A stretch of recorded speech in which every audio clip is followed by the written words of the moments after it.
Here's a truth bomb successful coaches won't tell you. Most of them wasted years trying to increase their revenue the wrong way. And I know this because I've watched countless coaches exhaust themselves making the same mistakes, trying to optimize everything at once. Today, I'm going to show you why that approach is keeping you stuck and reveal the counterintuitive strategy that actually works. So let's get into it.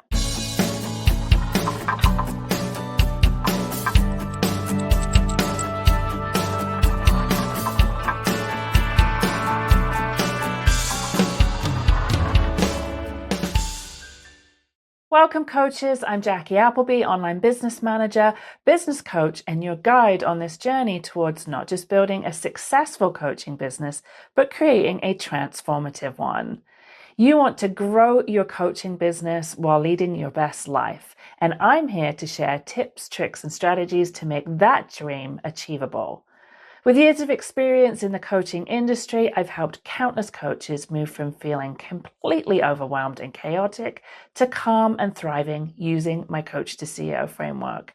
So if you're ready to transform your business, then you are in the right place, my friend. So let me tell you about Sarah, a leadership coach I worked with last year. She was doing everything right. Updating her website, posting on social media daily, networking at events, refining her packages. Her calendar was full, but her revenue barely moving. Does that sound familiar? Then we identified her true power moves, the 20% of activities driving 80% of her results. She stopped doing most of what was keeping her busy and doubled down on what was actually working. And 3 months later, her revenue had tripled. Today, I'm going to show you exactly how this approach works. Here's what I've discovered after years of working with coaches. Most revenue-generating activities aren't generating significant revenue at all. They're just keeping you busy. Right now in your business, you're probably running multiple marketing campaigns that each bring in just a handful of leads. You may be offering different program formats, trying to appeal to everyone, or you might be consistently creating new content, hoping that something will stick. But here's the reality. Spreading yourself thin like this is actually blocking your path to real growth. And let me show you why. The traditional way of growing your revenue might get you a 2 to 3% improvement in each area. That sounds good, right? But here's the truth about those numbers.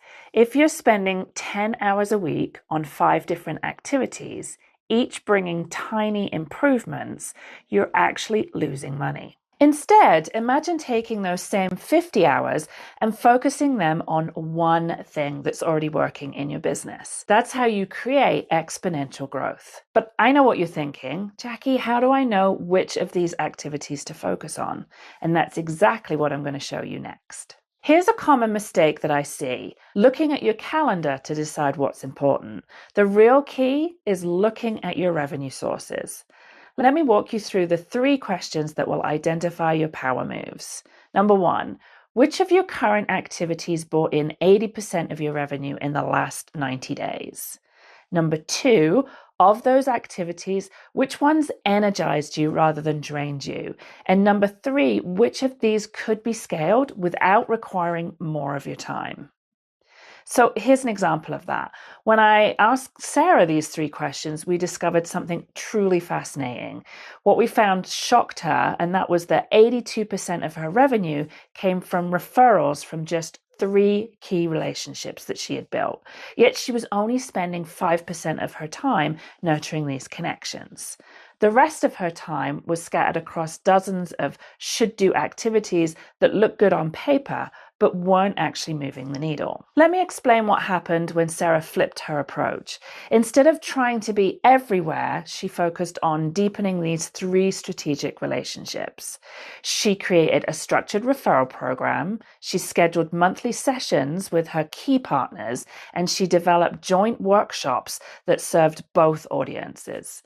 And the results, her revenue tripled without adding a single hour to her work week. Now, I know that some of you are thinking, but Jackie, what if I don't have strong referral partners yet? Or what if my power move is something completely different? And that's why I'm going to give you my proven framework for finding and maximizing your unique power moves. Now, before we dig into that, let me put my CEO hat on for a minute and tell you something that you might not want to hear, but you absolutely need to know. I see so many coaches chasing the next quick fix for revenue growth. They're jumping from strategy to strategy, looking for that magical solution that will flood their business with clients overnight. And trust me, I get it. Those 6 figures in 60-day promises are so tempting. But here's the real truth about sustainable revenue growth. It's not sexy and it's not instant. Just like you can't get fit from one workout or lose weight from eating one salad, you can't transform your business with one perfect strategy. What actually works is showing up consistently, making deliberate choices about where you spend your energy, and most importantly, thinking like the CEO you need to become and not the coach that you currently are. This 80-20 approach I'm about to share, it works, but only if you work it consistently, strategically, like a CEO who's playing the long game, not somebody looking for a quick win. So before I walk you through this framework, I need you to make a decision. Are you ready to stop chasing quick fixes and start building something real? Because that's what separates the coaches who stay stuck from the ones who actually scale. So with that said, let's take a look at your 30-day revenue accelerator. Here's exactly what you need to do over the next 4 weeks. Week 1 is a revenue audit. I want you to pull out the last 90 days of revenue and track every single source. Identify your top 3 revenue generating activities.